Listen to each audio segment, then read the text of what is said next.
Korean drama किंवा हे बघितल्यानंतर इंडियन यूथमध्ये किंवा जेन झी ज्यांना म्हणतो आपण, हे परफेक्ट स्किनचं एक फॅड आलंय. बेसिकली हे परफेक्ट स्किनच्या मागचं गिमिक काय किंवा तुमचं ॲज अ एक्सपर्ट म्हणून याबद्दल काय ओपिनियन? परफेक्ट स्किन म्हणजे काय, पोर्स नाहीये, एकदम फ्लॉलेस आहे, काही पिगमेंटेशन नाहीये. पण हे सगळं याच्या मागे मेनली इंस्टाग्राममुळे हे सगळं खूप व्हायरल झालेलं आहे. बरोबर. आणि सगळ्यांना असं वाटतं की इंस्टाग्रामवर पाहिलं म्हणजे ते रिअल आहे. ते सगळं रील आहे.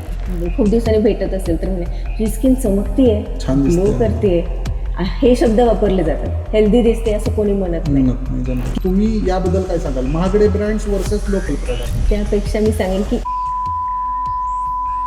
नॅचरल किंवा ऑर्गॅनिक वर्सेस हे केमिकल युक्त, ज्याच्यामध्ये हाय लेवलवर रिस्की केमिकल्स वापरलेले आहेत. असं केमिकल म्हणलं तर पाणी पण एक केमिकल आहे. बरोबर. H2O is a water, chemical आहे. पण आपण तेच पाणी जर 3-4 लिटर दिवसातून घेतलं प्रमाणात तर ते आपल्या हेल्थसाठी चांगलं आहे. चांगलं. बरोबर. आणि तेच आपण 7-8 लिटर घेतोय, 10 लिटर घेतोय, त्याचा परिणाम आपल्या बॉडीवर होतो. सो केमिकल किंवा natural, even natural poison ivy हे नॅचरल आहे, पण त्याच्याने टॉक्सिसिटी होते, म्हणजे स्किनला इरिटेशन होतं, रॅश वगैरे येऊ शकतं. हे नॅचरल असेल तरी हार्मफुल आहे. जरी आपल्या लॅबमध्ये बनवलेल्या गोष्टी आहेत, हायड्रोनिक ॲसिड वगैरे, हे स्किन बॅरियर रिपेअर करण्यासाठी खूप महत्त्वाचे. स्किन बॅरियर बद्दल सांगा. स्किन ही आपली लेस इज मोर, ओके. म्हणजे फक्त मॉइश्चरायझर आणि सनस्क्रीनने बरी होणारी गोष्ट, त्याच्यात तुम्ही जास्त गोष्टी लावत चाललात. व्हायटमिन सी आहे, रेटिनॉल आहे, अजून ॲसिड्स आहेत दुसरे, तर ते अजून खराब होत राहतात. UVA, UVB असं प्रकार आहे. यात हे सामान्य लोकांना नाही कळत. यावर थोडासा प्रकाश टाका. UVA लाईट जी येते त्याच्याने एजिंग लवकर होतो, एजिंग, रिंकल जास्त दिसतात. आणि UVB, बी म्हणजे बर्न्स. ओके. एक ग्रॉसली आपण घेतलं तर ड्राय स्किन, ऑइली स्किन आणि कॉम्बिनेशन स्किन, तर हे 3 टाईप्स आहेत. तिन्ही टाईप्सला फेस वॉश, मॉइश्चरायझर, सनस्क्रीन हे सगळं वेगळं असतं. साईड इफेक्ट्स काय, स्टिरॉइडचे. आपला जो कलर आहे त्याच्या व्यतिरिक्त खूप बदल नाही होणार, हे पहिले ॲक्सेप्ट केलं पाहिजे. ॲज अ एक्सपर्ट, हे एजिंग थांबवता येतं का? हे खरं आहे का? एजिंग थांबवता नाही येणार. सोशल मीडियावर दिसणारी परफेक्ट स्किन ही एक रियालिटी आहे का एक स्कॅम? याचाच उत्तर शोधण्यासाठी आम्ही निमंत्रित केलेला आहे डॉक्टर स्नेहल नावंदे मॅम, ज्या MBBS MD डर्मॅटॉलॉजिस्ट आहे. पुणे येथे त्यांचं क्लिनिक आहे. नमस्कार, मी रोहित गायकवाड, रिअल इस्टेट प्रशिक्षक आणि लेखक, तुमचे स्वागत करतो TRG पॉडकास्टच्या 9व्या कोऱ्या एपिसोडमध्ये. आजचा जो पॉडकास्ट आहे हा स्किन केअर स्पेशालिस्ट या विशेष एपिसोडमध्ये आपण डिस्कशन केलेलं आहे. एका सनस्क्रीन पासून कोरियन स्किन पर्यंत, ग्लास स्किन पर्यंतचा प्रवास. त्यामध्ये सनस्क्रीनमध्ये कुठल्या प्रकारची सनस्क्रीन कोणासाठी उपयोगी असते, ॲक्नी का येतात किंवा हेअरफॉल का होतोय, मॅक्सिमम जे पुरुष आहे त्यांच्यामध्ये टक्कल पडण्याची पॉसिबिलिटी का वाटतेय, किंवा स्किनमध्ये होणारे साईड इफेक्ट्स किंवा केमिकलच्या रिॲक्शन याचे लॉंग टर्म परिणाम. होपफुली तुम्हाला हा एपिसोड नक्की आवडेल आणि यामधून तुम्हाला एक अवेअरनेस किंवा एक चांगली माहिती नक्की मिळेल अशी अपेक्षा करून चला तर मग सुरुवात करूया.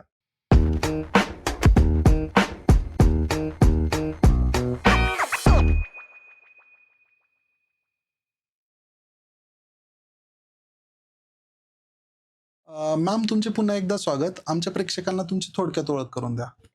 मी doctor Snehal Navande, MBBS MD dermatologist. माझं स्किन क्लिनिक आहे बाणेरला, केराटे स्किन क्लिनिक म्हणून. तिथे आम्ही स्किन, हेअर, लेझर आणि कॉस्मेटिक प्रोसिजर हे सगळे प्रोसिजर्स तिथे करतो. Ma'am, thank you. आपण ऑफ कॅमेरा बोलताना तुम्ही एवढं गडबडीचं स्केड्यूल असताना पण वेळ दिला आणि आज आपण हा लोकांसाठी रेकॉर्ड करतोय. बेसिकली मला सुरुवात अशी करायची की खूप साऱ्या OTT प्लॅटफॉर्म्सवर कोरियन ड्रामा किंवा हे बघितल्यानंतर इंडियन यूथमध्ये किंवा जेन झी ज्यांना म्हणतो आपण, हे परफेक्ट स्किनचं एक फॅड आलंय किंवा प्रत्येकाला आपली स्किन त्या पद्धतीचंच पाहिजे आणि तो वाटेल ते करायला तयार आहे. तर बेसिकली हे परफेक्ट स्किनच्या मागचं गिमिक काय किंवा तुमचं ॲज अ एक्सपर्ट म्हणून याबद्दल काय ओपिनियन आहे? परफेक्ट स्किन म्हणजे काय, पोर्स नाहीयेत, एकदम फ्लॉलेस आहे, काही पिगमेंटेशन नाहीये, काही टेक्स्चर नाहीये, एकदम ग्लास स्किन सारखं, म्हणजे परफेक्ट स्किन आपण म्हणजे अपेक्षा असते अशी. पण हे सगळं याच्या मागे मेनली इंस्टाग्राममुळे हे सगळं खूप व्हायरल झालेलं आहे. बरोबर. आणि सगळ्यांना असं वाटतं की इंस्टाग्रामवर पाहिलं म्हणजे ते रिअल आहे. ते सगळं रील आहे. त्याच्या मागे आहे फिल्टर्स, रिंग लाईट्स, मेकअप हम्म, आणि इवन एडिटिंग ऍप्स आहेत. बरोबर. प्लस आता इन्फ्लुएन्सर असो की सेलिब्रिटी असो, हम्म, हे सगळे स्किन ट्रीटमेंट करूनच घेतात आणि आपण ते तिथे दाखवतात की मी फक्त हे एक सिरम लावलं आणि Exactly. मला अशी ग्लास स्किन मिळते. असं एखाद्या सिरमने होत असतं तर सगळेच आपल्या बरोबर. भारतातले असो किंवा जगातले असो सगळ्यांनाच ग्लास स्किन मिळाली असती. खरंय. बरोबर. बेसिकली काय होतंय की 10 सेकंदाच्या रील मध्ये जो दाखवलेला आहे तर कदाचित त्याच्या मागे तासोंचे एफर्ट्स असतील किंवा त्याच्या मागे खूप सारे एक्सपर्ट ब्युटिशियन्स किंवा ही लोक काम करत असतील आपल्याला माहित नाही. मॅम, जनरली लोकांचा कल आहे ना हेल्थ पेक्षा हा अपिअरन्स किंवा लुक किंवा लोक मला कसं परसिव्ह करतील याच्याकडे जास्त आहे. तर तुम्ही यातले स्पेशालिस्ट आहात तर तुमचं याबद्दलचं मत काय? यामागे सर्वात मोठं आहे मार्केटिंग. ओके. आणि रिसेंट 5 वर्षात इतके कॉस्मेटिक ब्रँड्स आलेले आहेत. सगळ्यांना रेव्हेन्यू बनवायचं आहे. तर बरोबर. त्यांचं मेन आहे की इन्सिक्युरिटी विका. बरोबर. म्हणजे पिगमेंटेशन आहे, तुम्हाला ओपन पोर्स आहेत.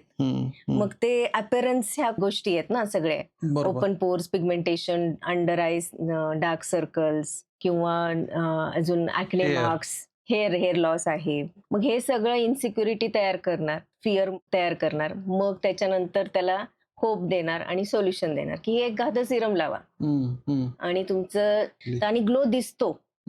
हेल्थ लगेच नाही दिसत. कोणी म्हणत नाही की तुझी स्किन हेल्दी दिसते. कोणी आलं खूप दिवसांनी भेटत असेल तर म्हणे तुझी स्किन चमकतीये, छान ग्लो दिसते. करते.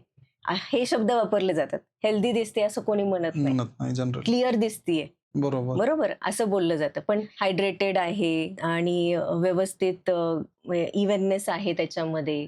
ती डार्क जरी असेल तरी ती हेल्दी आहे असं कोणी बोलत नाही. बरोबर. तुझा चेहरा उजळलाय म्हणतात. बरोबर. बरोबर. आणि काळी स्किन आहे म्हणजे डार्क स्किन टाईप, काळी म्हणण्यापेक्षाही जी इंडियन स्किन टाईप आहे 4 to 6 फिट्स पॅट्रिक टाईप असते. ओके. तर त्याच्यात आल्यावर आपली स्किन थोडी डार्क विटिश म्हणू शकतो आपण. तर ती स्किन हेल्दी नाहीये हे पण प्रमोट केलं जातं. बरोबर. असं आणि त्याच्यासोबत ते फेअरनेस क्रीम्स येतात. आपल्याला माहितीच म्हणजे एक एकंदरीत असं ते इन्फ्लुएन्सच्या नावाखाली हेल्थचा विचारच नाही केला जात इन शॉर्ट. याबद्दलच हेल्थ दिसत नाही ना, ह्याला विकू शकत नाही, ह्याला मार्केट करू शकत नाही. खरंय.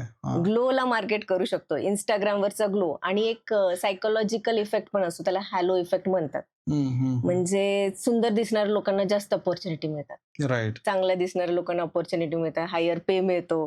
असं एक सायकोलॉजिकल इफेक्ट आहे. आणि कदाचित ते काही पर्सेंट प्रमाणात खरं पण असेल. बरोबर आहे. पण आपल्याला हेल्दी स्किन असणं फार इम्पॉर्टंट आहे. बरोबर.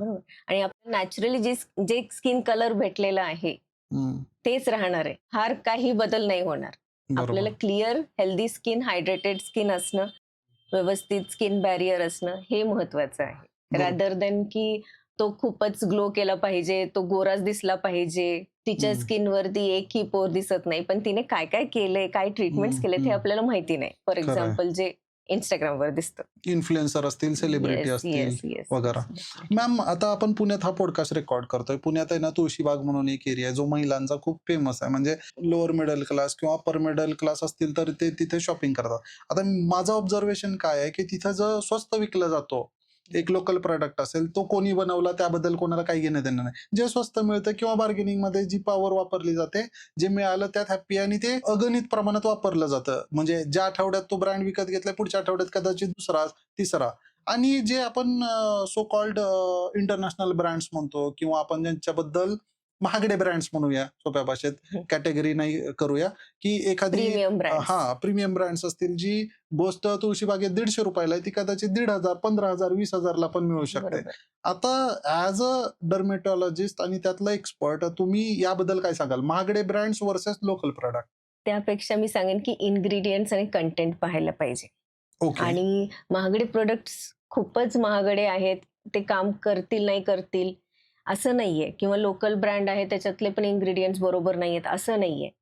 एक मीडियम रेंज जे असतं जिथे R&D होतं, रिसर्च अँड डेव्हलपमेंट हा एक डिपार्टमेंट असतो आणि त्यानंतर तो प्रोडक्ट येतो. सगळ्या स्टडीज नंतर त्या प्रोडक्टवर आपण विश्वास ठेवू शकतो. आणि जे लोकल ब्रँड आहे ते फेक पण असू शकते, सेकंड कॉपी, थर्ड कॉपी पण असू शकते. ठीक आहे, त्यांना R&D करायची गरज नाही पडली, त्यांना तो रॉ मटेरियल त्या क्वालिटीचा म्हणजे त्यांनी वापरला नसेल म्हणून ते 150-200 ला मिळते. आता व्हायटॅमिन सी फॉर एक्झाम्पल 150-200 ला मिळणारं पण व्हायटॅमिन सी आहे. पण व्हायटॅमिन सी हे जे आहे हे ऑक्सिडाइज झाल्यावर काही कामाचं नाहीये. म्हणजे ते एक्सपेन्सिव्ह सिरम पासून ते एक्सपेन्सिव्ह लिक्विड कधी पण बनू शकतं. म्हणजे ऑक्सिडेशन झाल्यावर त्याचा कलर ऑरेंज टू ब्राऊन होतो आणि त्याचा पीएच पण म्हणजे तो जास्त ऍसिडिक होईल आणि तेही काही कामाचं नाही. स्किन इरिटेट करेल. जे आपल्याला फायदा आहे ते सोडून ते नुकसान होणार आहे. सो असं कुठलंही लोकल असो की प्रीमियम ब्रँड असो विदाऊट प्रॉपर ऍडवाइस ते घेतलं नाही पाहिजे.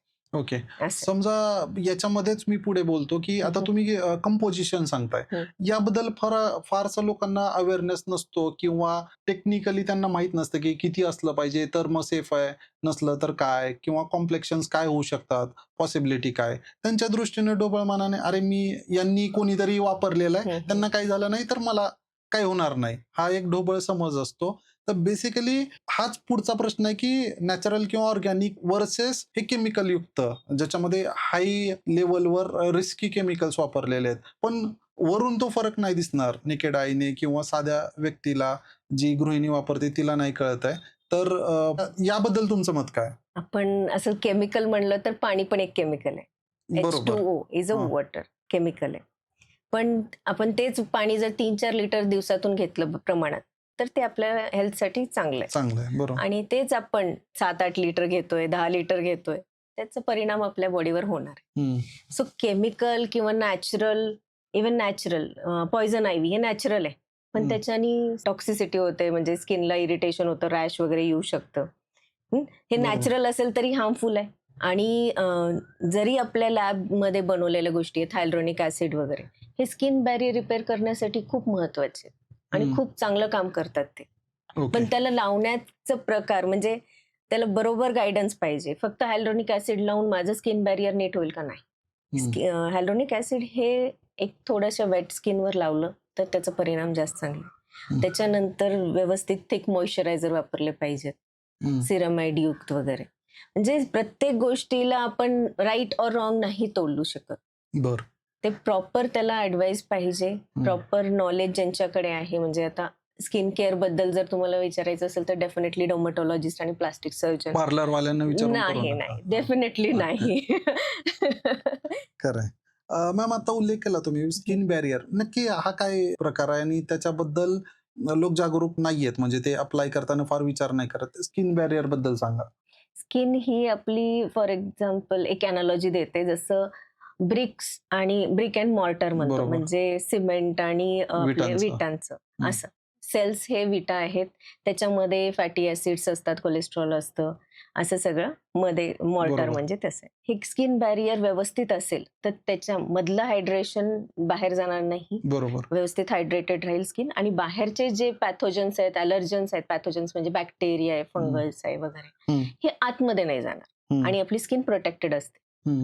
आणि या व्यतिरिक्त पण थर्मोरेग्युलेशन म्हणून, म्हणजे आपलं बॉडी टेम्परेचर मेंटेन करणे, हे पण एक महत्वाचं काम आहे. आणि सगळ्यांना ऐकून आश्चर्य वाटेल की स्किन हे सर्वात मोठं ऑर्गन आहे आपल्या बॉडीचं आणि त्याला एक ऑर्गन सारखं ट्रीट केलं पाहिजे, नॉट ॲक्सेसरी. तर हे पूर्ण आपल्या स्किनचं म्हणजे स्किन आहे ह्याच्यात इम्युनिटी पण एक इम्पॉर्टंट रोल प्ले करते. आणि हे जे स्किन बॅरियर आहे त्याच्यावर खूप जास्त प्रमाणात चुकीच्या गोष्टी वापरल्या जातात. म्हणजे मॉइश्चरायझर नाही वापरत, सनस्क्रीन नाही वापरत, पण रात्री रेटिनॉल वापरणार, त्याच्यानी स्किन बॅरियर खराब होतो, पील ऑफ होतो स्किन. आणि ह्याच्यातलं जे प्रोटेक्टिव्ह मेकॅनिझम आहे ते निघून जातं. आणि आपण फक्त पाण्याने जरी चेहरा धुतला तरी तो बर्निंग होतो, स्टिंगी वाटतो, म्हणजे चरचरतं एकदमच फक्त पाण्याने चेहरा धुतला तरी. असे बरेच पेशंट येतात आमच्याकडे. जे माझे डार्क स्पॉट्स आहेत त्याच्यासाठी माझ्या मैत्रिणीने हे रेकमेंड केलं, तिला सूट झालं, मला नाही झालं. जर तुमची ड्राय स्किन असेल तर तुम्हाला प्रत्येक गोष्ट नाही सूट होणार. इव्हन ऑइली स्किन असेल तर ते एखाद्या वेळेस सूट करून जाईल, एखाद्या वेळेस. पण ड्राय स्किन असेल तर डेफिनेटली असे जे ऍक्टिव्ह आहेत ते स्किन बॅरियर खराब करतात लगेच. आणि याचा परिणाम आहे की आपलं स्किन बॅरियर खराब झालं, मग कुठल्याही भारीतला 3000चाही लावा मॉइश्चरायझर, तो काम करणार नाही. It takes time. त्याला थोडंसं ब्रीथ करण्यासाठी वेळ दिला पाहिजे. व्यवस्थित मॉइश्चरायझर, सनस्क्रीन हे वापरलं पाहिजे. आणि लेस इज मोर. ओके. म्हणजे फक्त मॉइश्चरायझर आणि सनस्क्रीनने बरी होणारी गोष्ट, त्याच्यात तुम्ही जास्त गोष्टी लावत चाललात, व्हिटॅमिन सी आहे, रेटिनॉल आहे, अजून ऍसिड्स आहेत दुसरे, हम्म, तर ते अजून खराब होत राहणार. हम्म, म्हणजे आजकाल जनझीमध्ये एक आहे की मी सगळं व्यवस्थित खातो तरी पण हे असं खातो. व्यवस्थित खातो म्हणजे असं नाही, ते 5 दिवस व्यवस्थित खातील, विकेंडला जाऊन जंक फूड, हम्म. रात्री गेमिंग करत बसतील, रात्री वेळेवर नाही झोप झोपणार. नाही. हम्म, परत स्ट्रेस आहे त्यांना की उद्याचं काय. हम्म. थोडंसं आपल्या आत्ताच्या जनरेशन मध्ये ती अँबिग्युटी आहे की फ्युचर खरंच कसं आहे. असेल, असं स्टेबिलिटी नाहीये. हम्म, हे सगळ्या गोष्टींनी त्यांचं म्हणजे ह्याच्यात असतं की स्किन गट ऍक्सेस, हार्मोन गट स्किन ऍक्सेस असं असतं. तर हे परिणाम करतात, हार्मोनल चेंजेस होतात, स्ट्रेस, स्लीप आहे, जंक फूड खाणे आहे. जंक फूड खाण्यात आलं की हाय ग्लायसेमिक इंडेक्स फूड असतं ते, हम्म. त्याच्याने इन्फ्लमेशन वाढतं, त्याच्याने ऍक्ने वाढतं, ओके. त्याच्याने पिगमेंटेशन वाढणार. असं हे सगळं को रिलेटेड आहे. मग तर आता तुम्ही सांगितलेलं स्किन बॅरियर रिपेअर होऊ शकतो का? ते मी एक्सप्लेन केलं तुम्हाला की आपण जर व्यवस्थित हायल्युरोनिक जेवलो. ऍसिड असो किंवा सेरामाइड बेस्ड मॉइश्चरायझर असो हं. आणि सनस्क्रीन, हं. हे एक सिम्पल जरी आपण फॉलो केलं तरी खूप प्रमाणात, आणि जे चुकीच्या गोष्टी आहेत ना ते पहिले थांबवले पाहिजे. हम्म, हम्म. बरोबर. पहिल्या क्षणी ते थांबवले पाहिजेत. नाही मला ऍक्ने येत आहेत, मी सॅलिसिलिक बेस्ड फेस वॉश वापरेन, त्याच्याने अजून इरिटेट होणार. ओके. म्हणजे मनाप्रमाणे काही करू नये, येस. वाटेल ते. जेव्हा आपल्याला डेफिनेटली कळतं ना आपल्या हाताच्या बाहेर गेले सिच्युएशन, गुपचूप डर्मेटॉलॉजिस्टला भेटलं पाहिजे असं. खरं आहे, खरं आहे. कारण की एक 800-1000 रुपयाच्या कन्सल्टेशनने ना तुमची स्किन खूप लॉंग टर्म चांगली राहू शकते. हम्म, हम्म. एक स्किन केअर तुम्ही घेतलंच पाहिजे डर्मेटॉलॉजिस्ट कडून ओके. असं. मॅम जनरली आपण बघतो की एकाचं तुम्ही आता जसं सांगितलं की एकानं लावलं, त्याच्यावर काम केलं असं. तर हम्म. आता आपण रुटीन बद्दल बोलूया की एकच रुटीन सगळ्यांना काम करतं का किंवा सूट होतं का? एकच रुटीन सगळ्यांना सूट करणार नाही, कारण की सगळ्यांचे स्किन टाइप्स डिफरंट आहे. ओके. एक ग्रॉसली आपण घेतलं तर ड्राय स्किन, हम्म. ऑइली स्किन आणि कॉम्बिनेशन स्किन. ओके. तर ड्राय स्किन मध्ये आपण चेहरा धुतला की ओढल्यासारखा वाटतो, बरोबर. टाईट वाटतो. आकसतो तो. येस हा. येस. आणि जो ऑइली असतो तो एक अर्ध्या तासात चमकायला लागतो, नाकावरती, फोरहेड वरती किंवा चेक्स वरती हा. असा ऑइल जमा होतो, डॅब केलं की ऑइल दिसतं. आणि जे कॉम्बिनेशन आहे ते मोस्टली फोरहेड आणि नोज इथेच ऑइल जास्त दिसतं त्याचं. बर. तर हे 3 टाइप्स आहेत. हम्म. तिन्ही टाइप्सला फेस वॉश, मॉइश्चरायझर, सनस्क्रीन हे सगळं वेगळं असणार आहे. बरोबर. आपलं हे जे स्किन केअर रुटीन आहे याच्यात बेसिक तेच आहे, फेस वॉश आहे, मॉइश्चरायझर आहे, सनस्क्रीन आहे. आपल्या स्किननुसार ड्राय असेल तर क्रीम बेस्ड वापरायचं आहे, हम्म. आणि आपली स्किन ऑइली असेल तर gel based, water based, aqua lotions वगैरे आहे ते वापरायचं आहे. आणि टी झोन असेल तर आम्ही जर पेशंटला वेळ असेल इतका तर एक 2 टाईपचे क्लिन्झर्स देतो कधी कधी. खूपच ऑइली आहे टी झोन हा पार्ट तर त्याला वेगळं थोडं स्ट्रॉंग क्लिन्झर देतो, आणि बाकी फेससाठी म्हणजे ड्राय स्किन सारखं थोडंसं माइल्ड क्लिन्झर देतो. ओके. असं म्हणजे असं पण करावं लागतं कधी कधी की एकाच बरोबर. चेहऱ्यात वेगळे 2 फेस वॉश द्यावे लागतात. बर. असं आहे. आणि आता हे आपण सिंपल रुटीन बद्दल येस बोललो. येस. आता याच्यामध्ये जर ऍडव्हान्स बद्दल बोलायचं असेल तर? ऍडव्हान्स म्हणजे काही आपल्याला इश्यूज आहेत, जसं रिंकल्स आहेत, पिगमेंटेशन आहे, ऍक्ने आहे. हम्म. तर याच्यासाठी आपण ऍक्टिव्ह किंवा ट्रीटमेंटचे प्रिस्क्रिप्शन मेडिसिन वापरतो, जसं बरं. रेटिनॉल आहे. हम्म. तर हे ऍक्टिव्ह झालं, रेटिनॉल, व्हिटॅमिन सी झालं, बेन्झॉल पेरॉक्साईड झालं ऍक्नेसाठी. त्याच्यानंतर मग पिगमेंटेशनसाठी AHA-BHAs वगैरे वापरतो. हे ऍक्टिव्ह आपण त्याच्यात ऍड करू शकतो. पण सगळेच ऍक्टिव्ह एकत्र ऍड नाही करत आपण. जे गरजेचं आहे, आता रिंकल हे मेन कन्सर्न आहे तर त्याच्यानुसार रेटिनॉल. आणि सुरुवात जेव्हा करतो आपण तेव्हा सँडविच मेथडने केली पाहिजे. अगोदर ओके. मॉइश्चरायझर, त्याच्यानंतर रेटिनॉल आणि परत त्याच्यावर मॉइश्चरायझर. ओके. म्हणजे 2 मॉइश्चरायझरच्या लेअरमध्ये आपण रेटिनॉल किंवा ऍक्टिव्ह सँडविच करतोय, जेणे करून आपल्याला इफेक्ट तर मिळेलच आणि जो त्याचा बॅरियर डॅमेज आहे तो कमी राहील. ओके. असं. खूप छान. मॅम आता सध्या जर आपण सोशल मीडिया बघितलं तर प्रत्येकाला कोरियन स्किन पाहिजे किंवा ग्लास स्किन पाहिजे, आणि त्यातच एक नवीन रील येते की 10 स्टेप रुटीन या प्रकारात. तर या ओव्हरऑल तुमचं मत काय आहे? किंवा लोकांची जी अपेक्षा असते ही भारतीय हवामान पकडता किंवा आपलं जे लाईफस्टाईल आहे त्याला पकडता हे कितपत योग्य आहे? आपल्याला हे 10 स्टेप रुटीनली तरी नाही पॉसिबल होणार. हम्म. आणि आपलं वेदर जे आहे, आपलं क्लायमेट आहे ते ह्युमिड आहे, हम्म. हाय UV इंडेक्स असतं, टेम्परेचर जास्त असतं आपल्याकडे, आणि कोरियन म्हणजे तिथं टेम्परेचर कमी कमी आहे आहे असं. बरोबर.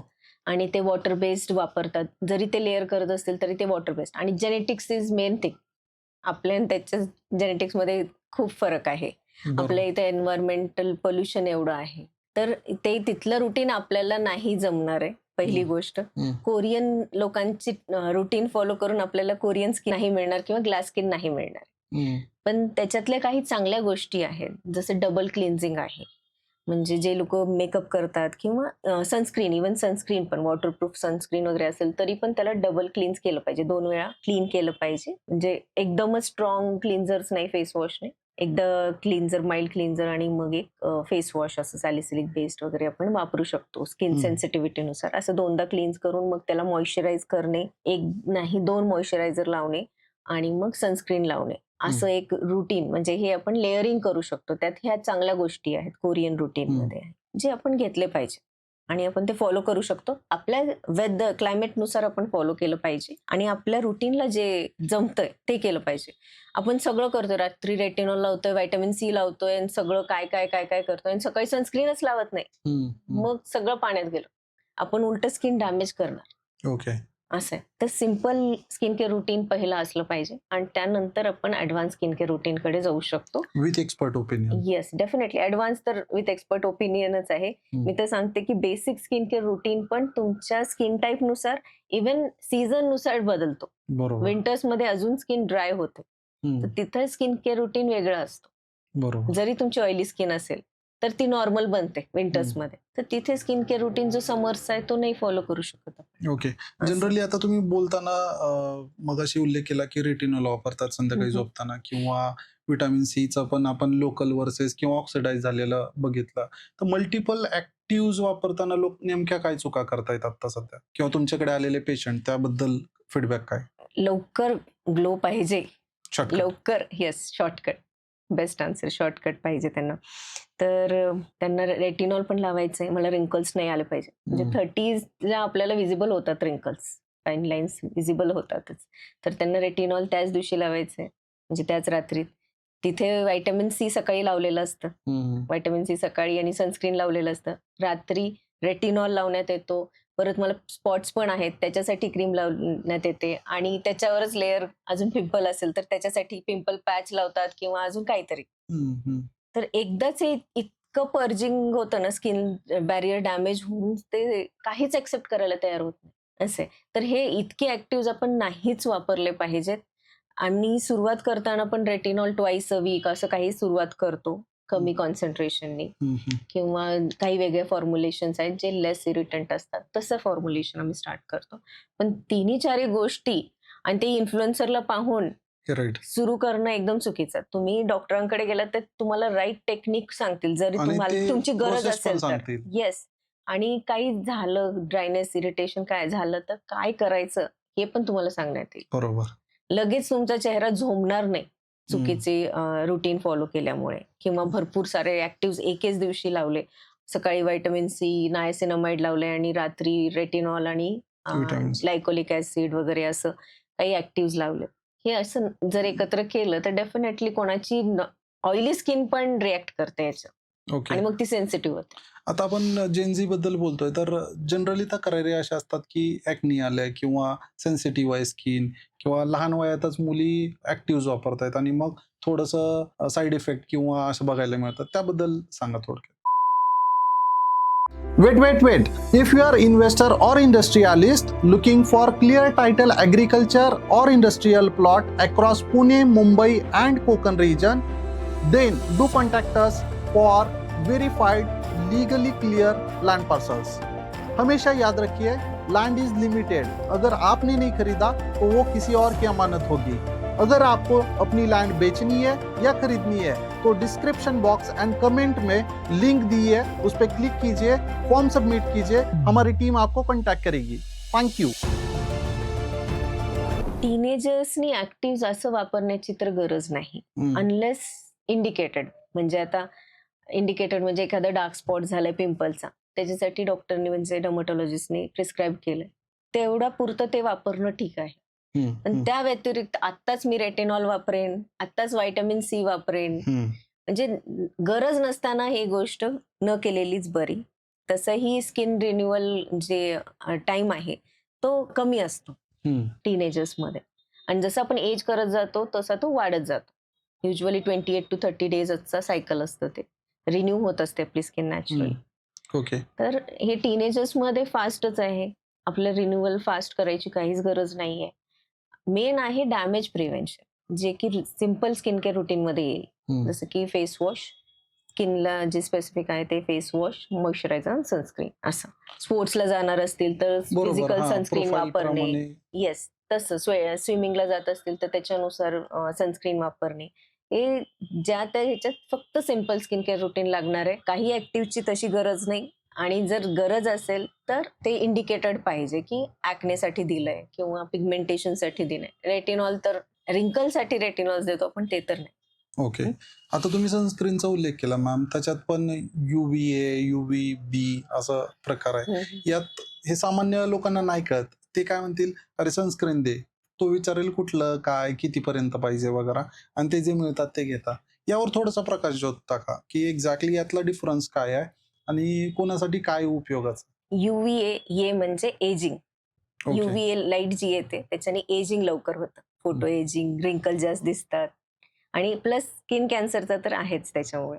आणि UVB, बी म्हणजे बर्न्स, ओके. बर्निंग, रेडनेस हम्म. असं होतं त्याच्याने, आणि स्किन कॅन्सर पण आहेच. ओके. ठीक आहे. जे टॅनिंग प्रकार आहे ते ए नी होतं जास्त. ओके. आणि UVA आणि UVB हे आपल्या UV लाईटमध्ये असतात. म्हणजे आपण बाहेर उन्हात गेलं दोन्ही असणारच. ओके. आणि आपण कारमध्ये बसलो असू किंवा घरात बसलो असू आणि ग्लासचे विंडोज आहेत तर त्याच्यात UVB फिल्टर होतं, ओके. पण UVA येणारच. म्हणजे तुम्ही टॅन होणार घरात असून पण. अच्छा. प्लस स्क्रीनचा ब्लू लाईट त्याच्याने पण पिगमेंटेशन डार्क होतं. हे डेस्कटॉप आणि येस मोबाईलचा? Yes, definitely.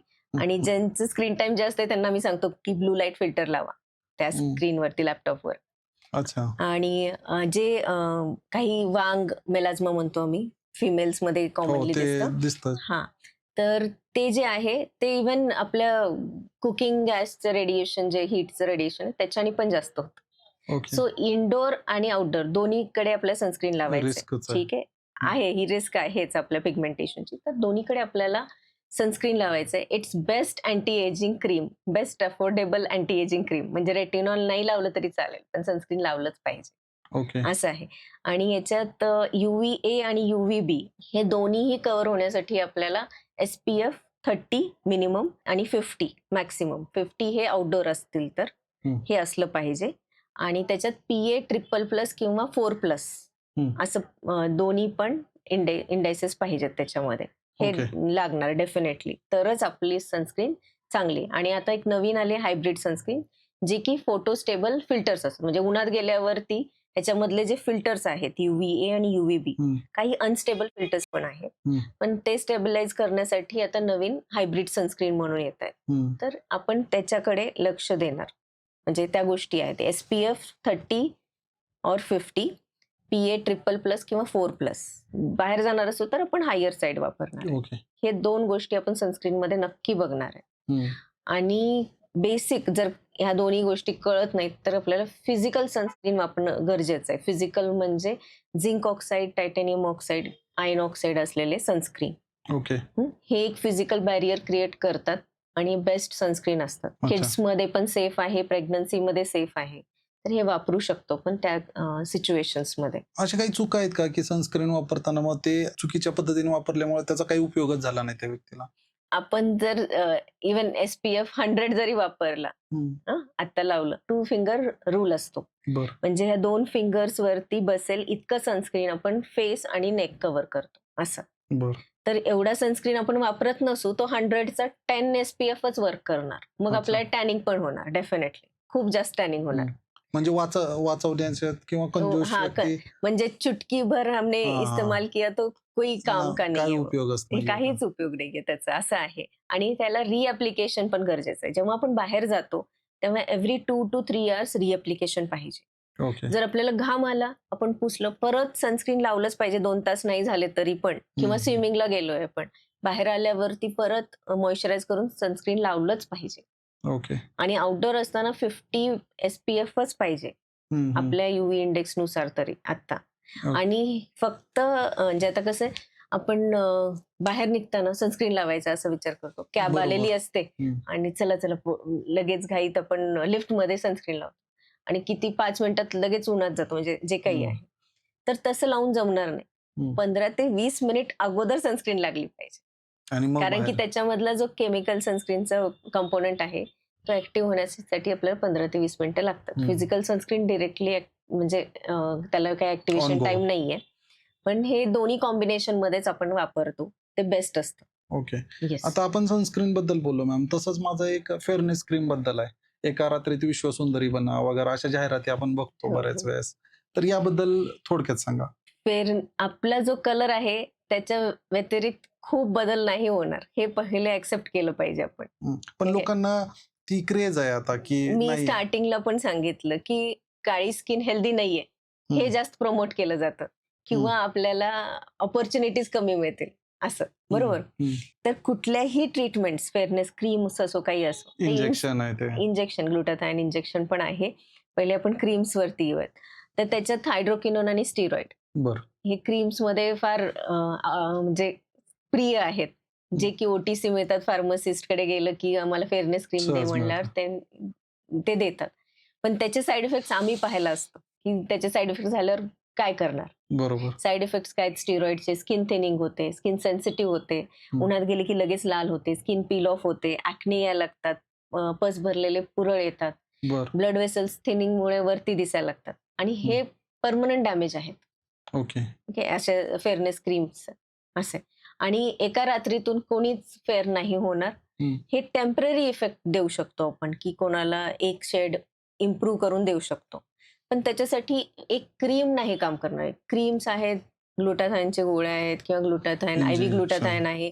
पण इट्स अ एक्सपेन्सिव्ह मेथड. आणि ज्यांना गरज आहे, जे एअर होस्टेस आहेत किंवा जे फिल्म इंडस्ट्रीमध्ये आहेत, ज्यांना तिथे प्रेझेंट करायचं आहे किंवा कोणाचं हे ब्युटीमध्ये आहे काम, त्यांना गरज आहे, त्यांना स्टेजवर जायचंय, त्यांना प्रेझेंटेबल राहायचंय, त्यांना शार्क टँकवर जायचंय, असं काही असेल तर डेफिनेटली त्यांनी घेतलं पाहिजे.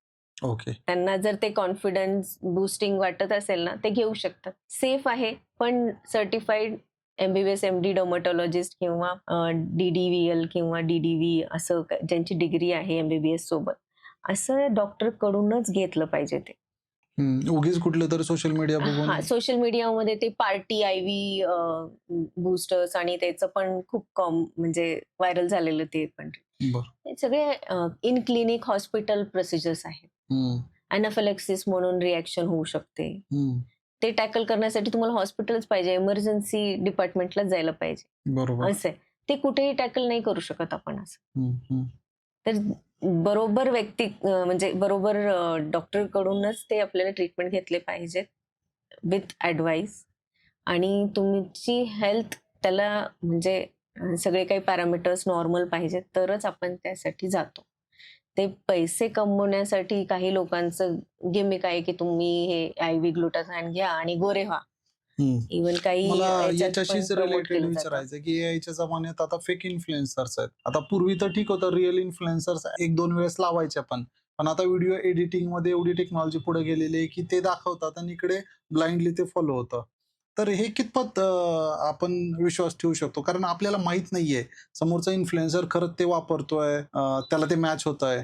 पण कुठेतरी सोशली कनेक्टेड असतो, आपण फॉलो करतो वर्षानुवर्ष, 6 महिने, वर्ष, आणि मग ते रिलेट व्हायला लागतं आणि विश्वास बसायला लागतो. अरे फीडबॅक आहे, टेस्टिमोनियल, हायलाइट्स वापरतात ते Instagramवर की बाबा बघा रिझल्ट बघा किंवा हे बघा, आणि इकडे कोलॅबोरेशन मध्ये पैसे घेतलेले असतात ब्रँड कडून वगैरे, आणि त्यांना काही घेणं देणंच नाहीये. आता हे जेव्हा सर्वे केलं ना, तेव्हा 60% लोकांनी कोलॅबोरेशन हे दाखवलंच नाही. ओके. इन्फ्लुएन्सर्सने म्हणजे ते कोलॅब करतात पण दाखवतात की मी खरंच यूज केलं. तर त्यांची क्रेडेन्शियल बघणं फार गरजेचं आहे. आणि आता रिसेंटली डॉक्टर्स हे जे मिथ्स आहेत ते मिथ्स बस्ट करण्यासाठी स्वतः इन्फ्लुएन्सर बनतायत. बरोबर. म्हणजे ते मिथ्स, इव्हन माझ्या चॅनलवर पण मी हेच करते, इंस्टाग्रामवरती मिथ्स जे आहेत ते बस्ट करण्याचा प्रयत्न करते, की जे काही असे चुकीचे लोकांच्या डोक्यात आहेत की हे यांनी सांगितलं होतं की आपण हे फेअरनेस सिरम वापरूयात आणि आपण फेअर दिसू.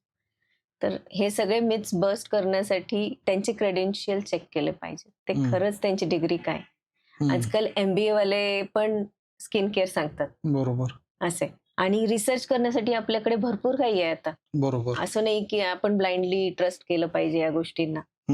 तर आपण रिसर्च पण केलं पाहिजे. आपण स्किनवरती म्हणजे हा मोठा ऑर्गन आहे आपला आणि त्याच्यावर काहीही मनाने आपण लावतोय कोणाचं तरी किंवा पाहून. त्याला तेवढी प्रायोरिटी देतच नाही असं एकंदरीत असं जाणवतंय. Basic skin care routine follow करायचं. असं काहीही कोणी सांगतंय म्हणून नाही हम्म. वापरलं पाहिजे. ब्लाइंडली ट्रस्ट करणं तर नाहीच, अजिबातच नाही. सेल्फ क्लेम डॉक्टर असतात YouTube किंवा Instagramवर. ते घरी हळद लावा किंवा एखादा बदाम भिजू घाला आणि मग पावडर करा किंवा पेस्ट करा आणि लावा वगैरे वगैरे सांगतात. लिंबू मध्ये काहीतरी मिक्स करा वगैरे. तर आता हे हॅक्स जे असतात डू इट युअर सेल्फ वाल्या, हे कितपत प्रभावी आहेत किंवा तुम्ही रिकमेंड करता का अशा पद्धतीच्या गोष्टी? As a डर्मॅटॉलॉजिस्ट definitely not. Okay. DIY hacks हे आपल्याला का जास्त ल्युरिंग किंवा लुभावतात, कारण ते चीप असतात, इन्स्टंट असतात आणि घरच्या घरी आपण करू शकतो. बरोबर. ठीक आहे. आणि मोस्ट ऑफ द टाइम म्हणजे जर स्किन सेन्सिटिव्ह नसेल ना, तर त्याचा खूप साईड इफेक्ट साईड होत नाही इफेक्ट होत त्यामुळे. नाही. म्हणून ते चालून जातं. पण जसं आपण लिंबू आहे, त्याचा pH आहे एकदम 2. तो आपल्या स्किनच्या pHला मॅच नाही करत. 5.5 चे pH आणि ते इरिटेशन करेल. ओके. तर त्याच्यापेक्षा चांगला एक व्हिटॅमिन सी सिरम वापरायचंच असेल तर. स्किन लाइटनिंग पाहिजे असेल किंवा काय जे काही आहे तुमचे इश्यूज, एकदा जाऊन डॉक्टरला कन्सल्ट करा. तुम्हाला जे काही गरजेचं आहे म्हणजे प्रोसिजर असो किंवा क्रीम्स असो किंवा एक स्किन केअर रुटीन, हे तुम्हाला एका कन्सल्टेशन मध्ये कळू शकते. पण पुढे करायचं की नाही हे तुमची इच्छा. बरोबर. डॅमेज करून मग नंतर साईड इफेक्ट ट्रीट करून घेण्यासाठी आणि जास्त खर्च करण्यापेक्षा पैसा, वेळ, बेसिक एनर्जी सगळं येस येस वाया आणि जातं. इव्हन मेंटल स्ट्रेस होतो. कारण बरोबर. की काही जे डाग आहेत ते जात नाहीत एकदा डॅमेज स्कारिंग झाल्यावर. ओके. असे डीप डॅमेज असतं. स्टिरॉइड क्रीमचा डॅमेज हा म्हणजे खूप प्रमाणात इरिव्हर्सिबल आहे. जर खूप वर्ष वापरलं, वर्ष 2 वर्ष स्टिरॉइड लावून आलेले पण पेशंट आहेत आमचे. बापरे, आणि रिझल्ट नाही मिळत. ते स्किन बॅरियर रिपेअर करायलाच आम्हाला 3-6 महिने लागतात. पण बापरे. त्यावेळी असं झालेलं असतं ना, त्याचा कोणावरच ट्रस्ट बसत नाही त्या पेशंटचा.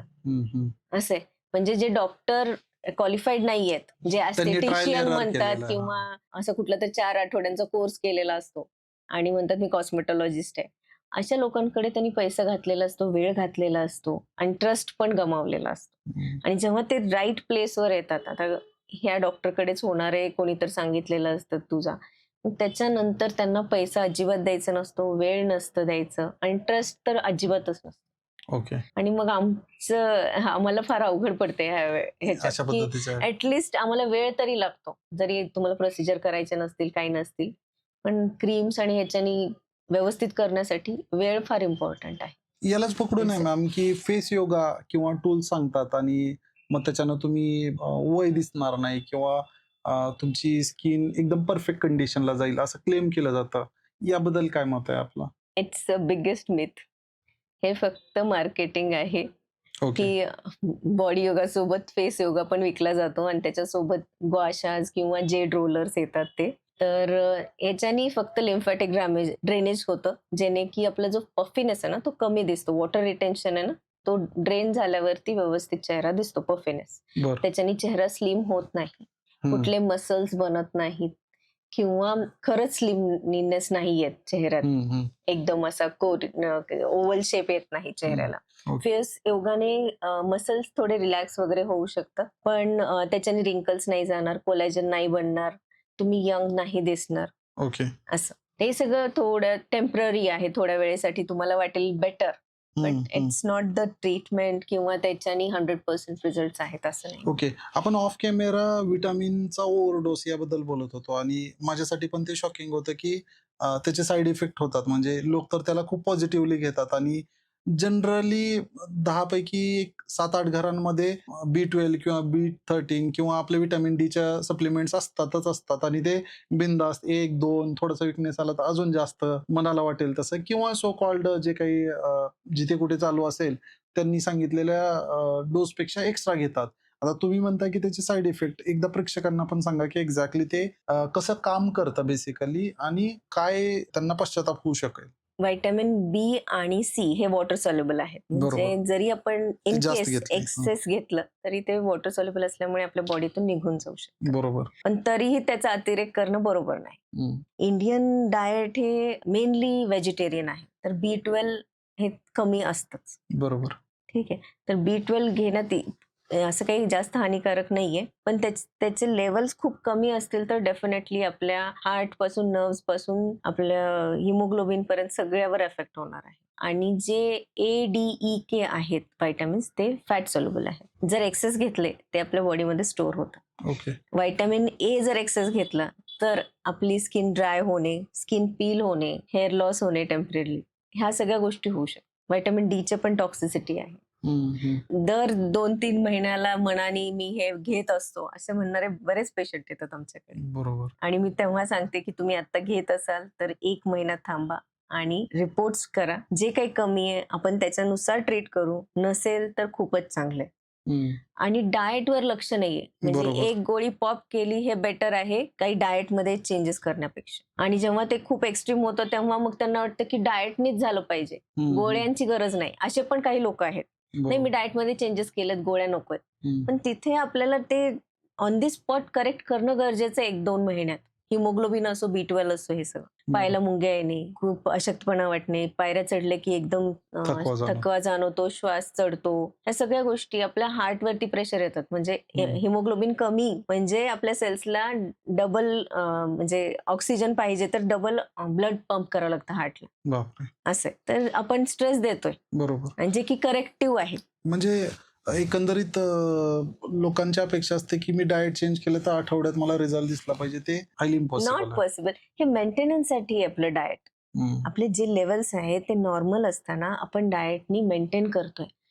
जेव्हा कमी आहे, डेफिशियन्सी आहे, तेव्हा आपल्याला त्याला ट्रीटच केलं पाहिजे. बरोबर. सप्लिमेंट्सनी ट्रीटच केलं पाहिजे. इंजेक्शनची गरज आहे, इंजेक्शन. ओरल मेडिकेशन आहे तर ओरल मेडिकेशन आहे, ते ट्रीटच केलं पाहिजे. त्याला दुसरं ऑप्शन नाहीये. त्यानंतर म्हणजे त्याच्यासोबत तुम्ही डाएट सुरू करा आणि तो मेंटेन ठेवा डाएट. हे महत्वाचं. ओके. आता याच्याशीच रिलेटेड आहे. आता आपण जर समजा फूड बद्दल बोलतोय तर आता याचा किती डायरेक्टली, कारण आमच्या मागच्या एका पॉडकास्टमध्ये त्यांनी सांगितलं की याचा खूप मोठा रोल आहे गट हेल्थचा. तर आता आम्हाला तुमची बाजू ऐकायला आवडेल. एक एक्सपर्टचं ओपिनियन काय येतं, कारण ते न्यूट्रिशनिस्ट होते. त्यांचा फोकस किंवा त्यांचा जो कल आहे तो न्यूट्रिशन या विषयाकडे होता रादर दॅन सप्लिमेंट्स किंवा तुम्ही रिमेडीज मेडिसिन घ्या वगैरे. तुमचं काय मत आहे? आता गट हेल्थमुळे खरंच किती फरक पडतोय? डेफिनेटली आहे. गट स्किन ऍक्सिस आहे. गटचा मायक्रोबायोम जर गडबडला, म्हणजे लिकी गट वगैरे, आता असे शब्द आपण बरेच वापरतो, म्हणजे आपलं इन्फ्लेमेशन वाढलंय, जे मधले नॉर्मल मायक्रो ऑर्गॅनिझम्स आहेत त्यांचे हे कमी झाले पॉप्युलेशन, आणि जे आपल्याला हार्मफुल आहेत ते मध्ये जास्त झालेत. किंवा त्यांना ते फूड मिळत नाही जे नॉर्मल आपल्या गटमध्ये असले पाहिजेत, त्यांना चांगलं फूड नाही मिळत आहे. फायबर हे त्यांचं मोस्टली फूड असतं. फायबर आणि आपलं दही वगैरे खाणं हे सगळं चांगलं, फर्मेंटेड गोष्टी ह्या चांगल्या असतात त्याच्यासाठी. आणि तिथलं जर इन्फ्लमेशन वाढलं तर ते आपण स्किनवर पण पाहतो. ज्यांचं पोट साफ होत नाही किंवा ज्यांना ऍसिडिटी होते, गॅसेस होतात जास्त, त्यांना स्किन कंडिशन्स पण हे कोरिलेशन मध्ये दिसलेलं आहे. डेफिनेटली हे कोरिलेटेड आहे गट आणि skin axis. Even skin immunity पण तिथे डिपेंड करते, स्किन इम्युनिटी आणि गट इम्युनिटी. ओके. आता जेनझी मध्ये सगळ्यात जास्त लोकांचा जो फोकस असतो तो ऍक्नीवर असतो. तुम्ही जसं ऑफ कॅमेरा म्हटले की त्यांचं डाएट खराब आहे, 4 दिवस फॉलो करतात, नंतर जाऊन काहीतरी जंक फूड खातात, किंवा आपण बोलताना म्हटलं की आता हे माझ्यासाठी नवलच आहे, कारण जेनझीचं दुनिया चालू होते 11 वाजता रात्रीचा आणि ते पहाटे 4 वाजता असं समोर असतो म्हणजे मोबाईल, आणि त्याच्यामुळे हे होत असेल, स्किन डॅमेज होत असेल, तर हे म्हणजे अगदीच मला नाही वाटत की कोणी फिल्टर्स किंवा जसं UV प्रोटेक्टिव्ह स्क्रीन्स फार क्वचित लोक जे अवेअर आहेत ते वापरत असतील, पण जनरली घरात नाही वापरला जात. गोरिला ग्लास वापरला जातो जो लोकल स्टोअर मध्ये इझिली अवेलेबल आहे. आता हे एकदम कॉन्ट्राव्हर्सी आहे. म्हणजे मला जे समजलं की याच्यामुळे स्किन तर खराब होतीये पण प्रॉब्लेम सुधारण्याच्या ऐवजी वाढतोय. तर तुमचं आता एकंदरीत या सिनारिओवर ऍक्नी या विषयावर मला ऐकायला आवडेल की एक्झॅक्टली हे एकमेकांना कसे पूरक आहेत किंवा विरोधात आहेत. डेफिनेटली त्याचं स्लीप खूप डिस्टर्ब होतीये, भयंकर. म्हणजे ज्या वेळेस झोपायचं त्या वेळेस जागे. बरोबर. इथे कॉर्टिसोल लेवल वाढणार. त्याच्याने परत इन्फ्लमेशन वाढणार आहे. ओके. आणि आपण जर वेळ सायकल मेंटेन ठेवण्यासाठी सगळंच मेलाटोनिन वगैरे हे सगळं रिलीज व्यवस्थित वेळेत झालं तर आपली झोप व्यवस्थित होते. त्याच्याने मग आपले जे कॉर्टिसॉल स्ट्रेस हार्मोन्स आहेत ते कंट्रोलमध्ये राहतात. जर आपण वेळेत झोपलोय आणि रेग्युलरली झोपलोय 11 ते म्हणजे उशिरात उशिरा 11 ते 6 किंवा 7 जे काही आहे, तर हे स्लीप इज व्हेरी इम्पॉर्टंट. इथं जी डिस्टर्ब आहे हम्म. स्ट्रेस डेफिनेटली म्हणजे स्ट्रेस हार्मोन सगळे वाढणार, इन्फ्लमेशन वाढणार त्याच्याने. हम्म. एक रिझन झालं. ॲक्नेसाठी इन्फ्लमेशन एक रिझन आहे ॲक्ने होण्याचं. त्याच्यानंतर आहे की स्क्रीन टाइम त्यांचं जास्त आहे किंवा जे काही खाणं आहे त्यांचं व्यवस्थित नाही. हाय ग्लायसेमिक फूड खातायत. त्याच्याने पण परत इन्फ्लमेटरी IGF वगैरे हे सगळं रिलीज होतं. इन्फ्लमेटरी मार्कर्स रिलीज होतात आणि त्याच्याने परत ॲक्ने ट्रिगर होणार. ओके. आणि काही म्हणजे कॉफी घेतात किंवा मिल्क प्रोडक्ट किंवा आता आईस्क्रीम आहे किंवा हे असं म्हणजे काही जेन्झीज खूप Beverages असू शकतात. कॉन्शियस आहेत आणि काही एकदमच की एकदम जंक फूडवरच इवन म्हणजे स्मोकिंग, हा ते अल्कोहोल. तर हे आहेच डेफिनेटली. ते फ्री रॅडिकल्स बनवणार आणि डॅमेज करणारच स्मोकिंग, अल्कोहोल. तर हे डाएटमुळे होणार. GI इंडेक्स वाढणार, त्याच्याने ॲक्ने ट्रिगर होणार आहे. परत स्किन केअर रुटीन मध्ये भरपूर ऍक्टिव्ह वापरणार, त्याच्याने स्किन बॅरियर डॅमेज आहे. तर मॉइश्चरायझर कितीही चांगलं 4-5 हजारचं लावलं तरी तो डॅमेज रिपेअर होणार नाही, कारण की कंटिन्युअसली इकडे ॲक्नेची ट्रीटमेंट चालूच आहे, पिगमेंटेशनची चालूच आहे, ती थांबत नाही. तर जेन्झीज मध्ये आणि खाण्यामध्ये कसे काही कॉन्शियस पण आहेत, पण असं पाहण्यात आलं की वे प्रोटीन घेणाऱ्यांमध्ये ॲक्ने ट्रिगर थोडं जास्त होतं. ओके. वे प्रोटीन थोडंसं ट्रिगर करतं असं. Gym lovers. हा म्हणजे जे हेल्थ कॉन्शियस आहेत तर एकदम ते प्रोटीन प्रोटीन प्रोटीन करतात. तर त्यांनी पण ऑब्झर्व केलं पाहिजे की वे प्रोटीननी होतंय तर मी दुसरं वे प्रोटीन किंवा दुसरं प्लांट बेस्ड प्रोटीन असं काही ट्राय करेन. किंवा दुसरे काही सोर्सेस आहेत आपले, एग्स आहेत, परत सोयाबीन आहे, टोफू आहे, पनीर आहे. तर हे असे वेगळे काही सोर्सेस आपण इन्क्लूड करू शकतो का, त्याच्याने ट्रिगर होत असेल तर. डाएट नाही कॉम्प्रोमाइज करायचं आपल्याला. बरोबर. आणि फक्त प्रोटीन नाही, त्याच्यासोबत फायबर्स पाहिजे. हे महत्वाचं आहे. हे परमनंट रिपेअर होतात का ॲक्ने स्केअर्स? ॲक्ने स्कार्स खूप प्रमाणात ट्रीट होतात आत्ताच्या टेक्नॉलॉजीनुसार. ओके. त्याला केमिकल पिल्स लागतील, लेझर्स लागतील, CO2 लेझर, सबसिजन, मायक्रो निडलिंग. पण हे एक मॅजिक नाहीये. 6 महिने 1 वर्ष लागतात आपल्याला आणि खूप चांगला अपीअरन्स मिळतो. कम्प्लिटली स्मूथ स्किन नाही होत की मला एकही स्कार दिसला नाही पाहिजे असं नाही होत, पण मोस्टली 50-70% तरी कव्हर होतं आणि ते खूप चांगल्या प्रकारे मेंटेन पण राहतं. आणि आपण जेव्हा प्रोसिजर्स करतो त्याचा रिझल्ट आपल्याला जो आहे, आता 3-6 महिने आपण प्रोसिजर्स जरी केले तरी पण कोलॅजन रिमॉडेलिंगमुळे ते वर्षभरानंतर अजून चांगले दिसतात, म्हणजे कमी लेस विजिबल दिसतात. ओके. तर स्कार्सला ते असं तरी कुठली गोळी किंवा क्रीम नाहीये, जर कोणी विकत असेल तर टोटली फ्रॉड आहे. आणि याच्यासाठी प्रोसिजर्सच लागणार आहे. त्याच्यासोबत आपलं basic skin care routine definitely. मी एक व्हिडिओ आला होता अचानक युट्यूबवर की त्यांनी कुठल्या तर देशामध्ये, आता मला आठवत नाहीये, पण कुठल्या तर सायंटिस्टनं एजिंग थांबवलं आणि असं क्लेम होतं की जे जगातले श्रीमंत लोक आहेत तर ते मिळवण्यासाठी त्याच्यामध्ये बोन मॅरोचा उल्लेख होता, लहान मुलाच्या वगैरे वगैरे सो कॉल्ड जे काय होतं ते स्टोरी होती की रियालिटी आहे डोंट नो. पण आता तू ऍज अ एक्सपर्ट हे एजिंग थांबवता येतं का, हे खरं आहे का? एजिंग थांबवता नाही येणार आपल्याला, स्लो डाऊन करता येतं. काय फरक आहे? थांबवणं म्हणजे आपण 18 इयर्सचे तर 18 इयर्सच राहायला पाहिजे, हे थांबवणं झालं. बरोबर. आणि स्लो डाऊन करणं म्हणजे आपल्याला आता कसं एन्व्हायरमेंटल फॅक्टर्स आणि सन एक्सपोजर आहे, स्ट्रेस आहे आणि आपलं वर्कमुळे झोप पण Lifestyle. व्यवस्थित नाही होत, खाणं पण कधी बाहेर गेलं तर बाहेरचं खाणं भाग पडतं, असं काही सर्कमस्टन्सेस आहेत आणि लाईफस्टाईल आहे आपली. आता याच्यात आपण कितीही म्हणजे नाही मी घरचंच खाईन, डब्बा घेऊन जाईन, पण एखाद्या वेळेस असं आपल्याला होत. तर ह्या सगळ्या गोष्टी जे रिअल मध्ये पॉसिबल आहे त्या गोष्टीवरच आपण बोलूयात. तर हे सगळं असताना आपण एजिंगचे फॅक्टर्स दिसतात, जसं की रिंकल्स आहे, पिगमेंटेशन आहे, अनइव्हन स्किन टोन आहे, कुठल्या व्हिटॅमिनची डेफिशियन्सी झाली, पिगमेंटेशन दिसतंय त्याच्यामुळे तोंडाभोवती, डोळ्याभोवती असं वगैरे. त्याच्यासाठी आपण ट्रीटमेंट करून हे स्लो डाऊन करू शकतो, जे दिसत आहे त्याला. म्हणजे 30 वयात आपण चांगलं म्हणजे एक 20 वर्षाचे किंवा 20-25 वर्षाचे दिसू शकतो. 5-10 वर्ष किंवा 20 वर्ष पण आपण यंगर दिसू शकतो. आता 50शीतले ज्या ऍक्ट्रेसेस आहेत त्या 30शीतल्या ऍक्ट्रेसना व्यवस्थित टक्कर देतात ते. खरंय. असे म्हणजे जे लोक अशी दिसतात ती ही सगळी प्रोसेस करतच येस, असतील ना आणि ते back end ला? डर्मॅटॉलॉजिस्ट कडून करून घेतात. त्या कुठल्याही Parlor. एस्थेटिक फिजिशियन किंवा 4 आठवडे 1 वर्षाचा कोर्स करून येणाऱ्यांकडून नाही करून घेत ते. बरोबर. प्युअर डर्मॅटॉलॉजिस्ट कडून करून घेतात आणि प्लास्टिक सर्जन कडून. आणि ते 25 म्हणजे जशी एंट्री असते ना त्यांची, तिथूनच त्यांचा एक बेसिक स्किन केअर रुटीन तर असतोच. त्या व्यतिरिक्त लेझर हेअर रिमूव्हल करून घेतात, जे की टोटली सेफ आहे. ओके. कॅन्सर हे वगैरे अजिबात होत नाही. हे तर रोमर आहे. It's biggest myth. म्हणजे लेझर तो फक्त स्किन डीपच जातो. त्याच्याहून डीपर नाही जाणार. हम्म. आणि तो टोटली सेफ आहे. खूप लाँग टर्म एव्हिडन्स आहे त्याचा. आज बरेच नाही आलंय की 1-2 वर्षात आलंय, आपल्याला काही माहिती नाही.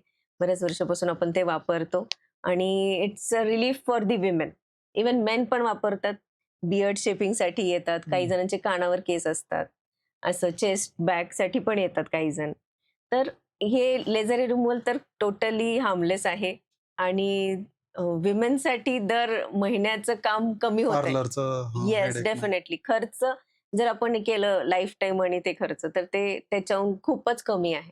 टाइम वेस्ट होणार नाही आणि यू आर एव्हर रेडी. तर बिनधास्त डोळे झाकून ट्रीटमेंट घेतली पाहिजे लेझरची. फक्त व्यवस्थित ठिकाणी घ्या, एवढंच बरोबर. सांगणे. खरं आहे. तर मॅम स्लो आपण आपण हे करतोय एजिंग. बरोबर. तर याच्यात बोटॉक्स फिलर्स येणार, लेझर्स येणार, परत हे CO2 लेझर आहे, स्किन अच्छा, म्हणजे रेज्युनेशन, हे combo PRP package येणार. आहे. हे सगळं आपण ज्या त्या कन्सर्न नुसार करू शकतो ओके. आणि करतो. आणि तुम्ही जर प्रॉपर ठिकाणी गेलात तर ते तुम्हाला विकणार नाहीत. हम्म, हम्म. आणि मेनली जिथे डॉक्टर्स नाहीयेत तिथं तो विकण्याचा प्रकार खूप जास्त असतो. ते म्हणणार आजचीच ऑफर आहे, आजच घ्या, परत नाही मिळणार, किंवा तुम्हाला एकावर एक फ्री देतो. हम्म, हम्म. आणि बिफोर आफ्टर फोटोज कुठले तर दाखवतील तुम्हाला, पण तुम्हाला साईड इफेक्ट नाही सांगणार. हम्म. ठीक आहे. प्रत्येक गोष्टीला साईड इफेक्ट आहेत. म्हणजे फॉर Okay. एक्झाम्पल मी स्टार्टिंगला सांगितलं की पाणी पण आपण जास्त पिलं तर त्याचा साईड इफेक्ट आहे. बरोबर. तर प्रत्येक गोष्टीला साईड इफेक्ट आहे. केमिकल पील केलं तरी साईड इफेक्ट येणार. हम्म. पण ते राईट पर्सन कडून करून घेणं फार इम्पॉर्टंट आहे. ते म्हणजे तुमच्या precaution स्किन घेता नुसार येतील. कुठलं पील करायचंय, कुठल्या कॉन्सन्ट्रेशन मध्ये करायचंय, किती वेळ ठेवायचंय, किती रिपिटेशन्स करायचे, हे सगळं त्यांनाच माहिती असणार. बरोबर. कोणीतरी 4 आठवडे करून आले कोर्स, त्याला फक्त माहिती की हे पील घ्यायचं, 5 मिनिट ठेवायचं. त्याची स्किन सेन्सिटिव्ह असेल तर तो त्रास होणार त्याला आणि पिगमेंटेशन येणार. पोस्ट केअर नसतं, उन्हात जातात पील करून, लेझर करून उन्हात जातात. स्किन बॅरियर ऑलरेडी आपण डॅमेज केलंय, म्हणजे रेज्युनेशनसाठी तो अजून डॅमेज होतो ह्याच्यात. ओके. आणि पिगमेंटेशन वाढू शकतं. ह्या सगळ्या गोष्टी आहेत की फक्त प्रोसिजर करायची म्हणून नाही. त्याचे साईड इफेक्ट समजून घेणे इम्पॉर्टंट आहे. आणि त्याच्यानंतर जर साईड इफेक्ट झाले तर त्याला करेक्ट कसं करता येईल, रिव्हर्सिबल आहे, इरिव्हर्सिबल आहे, हे सगळं आपल्याला माहिती करून घेणं गरजेचं आहे. खूप छान मॅम. मॅम आपण पॉडकास्टच्या शेवटच्या टप्प्यात आहे आणि या सेगमेंटमध्ये मला हेअर किंवा हेअर लॉस, हेअर फॉल किंवा चालू असलेले क्लेम्स आहेत. वेगवेगळ्या प्रकारची तेलं विकली जातात, शॉर्टकट दिले जातात लोकांना, हे सिरम वापरा, जसं आपण मिनॉक्सिडिल बद्दल बोललो आणि ऑफ कॅमेरा बऱ्याच गोष्टी डिस्कस केल्या. तर याच्यामध्ये आता पहिली गोष्ट, हेअर फॉल जनरली लोक काय म्हणतात की जेनरिक आहे किंवा नाही, आता पोल्युशन एवढं आहे तर ते होतं, नॅचरल आहे, ते ॲज अ डिसीज म्हणून बघत नाही. आता तुमच्या मते हा काय आहे, म्हणजे हा टेम्पररी एक रिप्रेझेंटेशन आहे, सिम्पटम आहे कशाचा, की हा एक रोग पण असू शकतो काही लोकांमध्ये, की दोन्ही असू शकतं, काय आहे? Yes, yes. बहुतांश वेळा हे एक सिम्पटम असतं. त्याच्या मागे आहे हार्मोन्स, जसं अँड्रोजेनेटिक ॲलोपेशिया आहे, PCOS आहे आणि मेनोपॉझल आहे, किंवा pregnancy, post pregnancy hair fall होतो. नंतर स्ट्रेस इंड्युस्ड आहे, डेफिशियन्सीजमुळे होतं, B12, D, फेरेटिन डेफिशियन्सीजमुळे पण हेअर फॉल होतो. किंवा आजारी पडलोय आपण एक 3-6 महिन्यापूर्वी, आपण बरेच लगेच बरे होतो, म्हणजे एका 15 दिवसात बरे झालो. आपल्याला डेंगी वगैरे झालं, 15 दिवसात बरे झालो. पण त्याचा इफेक्ट आपल्या 6 महिन्यांनी दिसतो, 3 महिन्यांनी. पण आपल्याला तेव्हा ते आठवत नाही आपण आजारी पडलो होतो तेव्हा, म्हणून आता हा फरक दिसतोय, म्हणजे हेअर फॉल वाढले. तर हे सगळे विषय आहेत त्याच्या मागचे. आणि तो डिसीज पण असू शकतो जेव्हा की म्हणजे टिलोजेनी फ्लोएम आहे किंवा ॲलोपेशिया एरिएटा आहे, तिथे हेअर लॉस होतो. तर सगळ्याची कारणं वेगळी आहेत, त्याच्यानुसार त्याला ट्रीट करणं गरजेचं आहे. आणि मिनॉक्सिडिल हे अँड्रोजेनेटिक ॲलोपेशियामध्ये द्यावंच लागतं, पण त्याचं डायग्नोसिस पक्कं झालं पाहिजे की ते अँड्रोजेनेटिक ॲलोपेशिया आहे. आणि एकदा त्याच्यातही पर्सेंटेज वेगळे आहेत, वेगळे फॉर्म्युलेशन्स आहेत, आणि ते एकदा प्रिस्क्रिप्शन घेतलंच पाहिजे त्याचं. आणि जेव्हाही आम्ही ते सुरू करतो, ते एक वाक्य असतं आमचं, तर सुरू केलंय तर लाईफ टाईम तुम्हाला वापरायचं आहे. बापरे. प्रेग्नन्सीमध्ये आम्ही नाही सांगतो. हम्म. लाईफ टाईम वापरू शकता. Evidence based USFDA approved definitely वापरलं पाहिजे जर तुम्हाला केस पाहिजे असतील तर. हम्म. इव्हन हेअर ट्रान्सप्लांट नंतर पण वापरावा लागतो तो. ओके. असं नाहीये की नाही. ठीक हम्म. आहे. तर that's the best evidence based Serum you should use but only after prescription. Okay. एकदा एक कन्सल्टेशन केलंच पाहिजे. हम्म. मनात कोणीतरी सांगितलंय डोळे झाकून तू हे घे याच्याने केस येतात. हम्म. पण ते कसं लावायचंय, किती प्रमाणात लावायचंय, त्याचे साईड इफेक्ट्स काय होणार आहेत, केव्हा स्टॉप केलं पाहिजे हे कोणी किती नाही प्रमाणात सांगणार. लावायचंय काही हे काही सगळ्या गोष्टी तुम्हाला म्हणजे हम्म. कन्सल्टेशन वरती अंडर बरोबर ऑब्झर्वेशनच सांगताय. पाहिजे. आणि त्याचे काही साईड इफेक्ट्स होत आहेत का ते तिथेच पाहण्यात येतात, लक्षात येतात. असे मॅम आता जसं आपण बोललो केस म्हणजे तेल लावल्याने खरंच केस येतील का? म्हणजे आता हे खूप लोकांचा क्लेम आहे आणि डिरेक्टली आपण जसं मी आता नाव नाही घेत पण खूप मोठी लोक कोलॅबरेशन मध्ये त्याला प्रमोट केलेलं आहे. तर हे कितपत योग्य आहे किंवा कितपत पॉसिबिलिटी तरी काय आहे? चला खोटं असेल पण पॉसिबिलिटी तर काय? ऑइल हे कंडिशनर आहे. ठीक आहे. हम्म. खूप वेगळ्या वेगळ्या प्रकारचे ऑइल, मस्टर्ड ऑइल वगैरे हे इरिटंट करतात, बरोबर. इरिटेट करतात आपल्या स्कॅल्पला. तर ते तर आम्ही रेकमेंड करत नाही. कोकोनट ऑइल आम्ही रेकमेंड करतो पण हेअर ग्रोथसाठी नाही, हेअर कंडिशनिंगसाठी. हम्म. ठीक आहे. थोडं आपण मसाज करताना तिथलं ब्लड सर्क्युलेशन इम्प्रूव्ह होतं पण त्याच्या व्यतिरिक्त फार काही नाही होत त्याच्याने. तुमच्या रूट्समध्ये ते तेल जाणार नाही. त्याचं हम्म. मॉलिक्युलर वेट जास्त आहे. ते वरती कोटच करणार आहे फक्त. हम्म. काही स्टडीजमध्ये रोजमेरी ऑइल वगैरे थोडंसं बेटर आहे असं सांगितलंय. पण त्याचं कॉम्पिटिशन कुठल्याही मेनॉक्सिडिल सारख्या सिरम सोबत अजिबात होऊ शकत नाही. बर. जर तुम्ही खरंच सिरियस असाल ट्रीटमेंट घ्यायची तर तुम्ही जाऊन प्रिस्क्रिप्शन घ्या आणि त्याच्यानुसार ट्रीटमेंट चांगली होईल तुमची. रोजमेरी ऑइल लावण्याने माझे केस येतील का? टिलोजन वगैरे असेल कुठं असेल तर ते फरक पडेल. पण ऑइल्स आम्ही शक्यतो डॅन्ड्रफ होऊ शकतो. तर मोस्ट ऑफ दी सगळ्यांनाच डॅन्ड्रफ असतो. विंटर्समध्ये तर येतोच असं. हम्म. तर ते डॅन्ड्रफ जे आहे ते ॲग्रिवेट होऊ शकतं. कारण की त्याच्यात एक फंगल कंपोनंट असतो जे ऑइल वरती फीड करतो आणि ते अजून इन्क्रीज होतं. म्हणून ऑइलनी हेअर ग्रोथ होणार का? अजिबात नाही. कुठल्याच प्रकारच्या ऑइलनी नाही होणार. कितीही मोठं नाव असो, किती मोठे कोलॅबोरेशन्स असो, त्याच्याने हेअर ग्रोथ नाही होणार. It can be used as a conditioner आणि बेस्ट असेल व्हर्जिन कोकोनट ऑइल. ओके. हां. मग त्याच्यात काही मिक्स करायची काही गरज नाही. त्याच्यात नीम हे ते मिक्स केलंय, ते बॉईल केलंय, माझ्या मम्मीने बनवलंय, आजीने जास्वंद बनवलंय. टाक. अजिबात काही हे गरज तुकडे नाही. टाक ते. जास्वंद टाकून आपले केस काळे होत नाहीत. नाहीच होत. कोरफड मी बरंच आता लक्षात येतंय तुम्ही बोलताना की घरी काय काय ट्रायल एरर झालेले आहेत. एकंदरीत मॅमचं म्हणणं आहे की जी लाकडी घाण्यावर तुम्ही स्वतः जा, कोकोनट द्या, ड्राय कोकोनट द्या आणि ते जे तेल येतात ते घ्या. दुसरं काही मिक्स करू नका. मॅम शेवटचा प्रश्न आहे आमच्या प्रेक्षकांना तुमचा एक सल्ला की healthy skin versus perfect skin तुमचं मत काय आणि लोकांनी काय फॉलो करावं आणि काय अवॉइड करावं? आपण पहिले डिफाईन करूयात. परफेक्ट म्हणजे काय? हम्म. एकही ओपन पोर दिसत नाही, एकही डाग दिसत नाही, एकही एक्ने दिसत नाही. हम्म. ठीक आहे. Celebrity face in short. Celebrity नाही म्हणू शकत आपण. अच्छा. सेलिब्रिटीवरती काय म्हणजे आवरण आहेत. मास्क काही आहे. सेलिब्रिटीज आजकाल बेअर लुक मध्ये पण येतात. पण त्याच्यात ही एक डिस्क्लेमर आहे हम्म. की काही इन्फ्लुएन्सर पण असे येतात की दाखवतात मी टिश्यूने पुसला चेहरा हम्म. तरी पण हे मेकअप सारखं निघत नाहीये. तर हम्म. त्यावेळेत परमनंट मेकअप केला जातो. ओके. म्हणजे तो टेम्पररीच असतो तसा.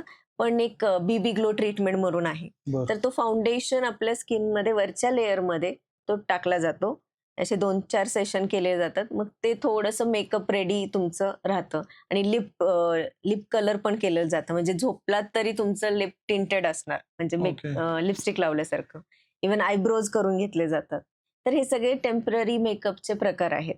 हम्म. ठीक आहे. जसं टॅटू करतो आपण तसं बरोबर. आयब्रोज केले जातात, आयलॅश लावले जाते, म्हणजे ते इन्क्रीज केलं जातं. परत त्याच्यानंतर आयलायनर आहे ते केलं जातं. एखादा मोल क्रिएट केला जातो. ओके. तर कोणीही म्हणत असेल ना माझी क्लिअर स्किन झालीये हे सिरम लावून, तर त्यांनी हे प्रोसिजर मागे केले असतील.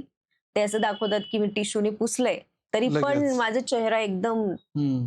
क्लिअर आहे, फ्लॉलेस आहे, ओपन पोर्स नाहीयेत असं. मागे त्यांचे सगळे ट्रीटमेंट झालेले असतात. बरोबर. समोर दाखवताना फक्त फक्त सिरमची रील बॉटल दिसते पुरतं. आपली. हा. तर परफेक्ट स्किन आपण जे म्हणतो की बिलकुल ही ती म्हणजे ओपन पोर्स नाहीये, डाग नाहीये, ॲक्ने नाहीये किंवा त्याच्यावरती अनइव्हननेस नाहीये चेहऱ्यावरती, रेडनेस नाहीये, कुठे फ्लेकिंग दिसत नाहीये. सगळं व्यवस्थित आहे, असं perfect skin, flawless skin, glass skin, हम्म, तर हे परफेक्ट स्किनच्या ह्याच्यात येतं, जे की खरं नाहीये. हम्म, हं? ते पॉसिबलच नाहीये. दिवस रात्र आपली स्किन तशी एवढी परफेक्ट राहू शकत नाही मेकअप लावून पण. तो बरोबर. मेकअप कधी ना कधी उतरणार आहे. ते फिल्टर्स कधी ना कधी काढणार आपण. अशा सगळ्या गोष्टी आहेत. आणि जी हेल्दी स्किन आहे, हम्म, ते ती आपल्यासोबत तशीच आहे. हायड्रेटेड आहे. हम्म, हायड्रेटेड. पोर्स ब्रीथ करतायत. आपलं ओपन आणि क्लोज पोर्स म्हणण्यापेक्षा म्हणजे कसं होतं, खूप सन एक्सपोजर झालं तर वायडन होतात. हार्मोनल चेंजेस झाले तर वायडन होतात. जास्त ऑइल सिक्रेशन होतं असं आहे. हम्म, त्याच्यामुळे आपले ओपन पोर्स म्हणजे पोर्स दिसतात असं. तर हम्म, पोर्स टाईटनिंग असलं कुठलीच प्रोसिजर नाहीये की ते परमनंटली करेल. ओके. तर आपल्याला त्याला मेंटेनन्स करावं लागतं. हम्म, क्रीम्स असो, प्रोसिजर्स असो, त्याच्याने मेंटेन करतो आपण. हम्म, हम्म, आणि पोर्स आपल्याला ब्रीद इन, ब्रीद आउट, म्हणजे सेबेशियस ग्लँड्स आहेत, स्वेट ग्लँड्स आहेत.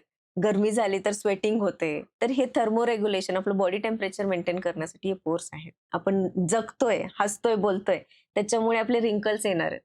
तर हम्म, एवढी पिक्चर परफेक्ट स्किन असणं म्हणजे ते अलाइव्ह नाहीये.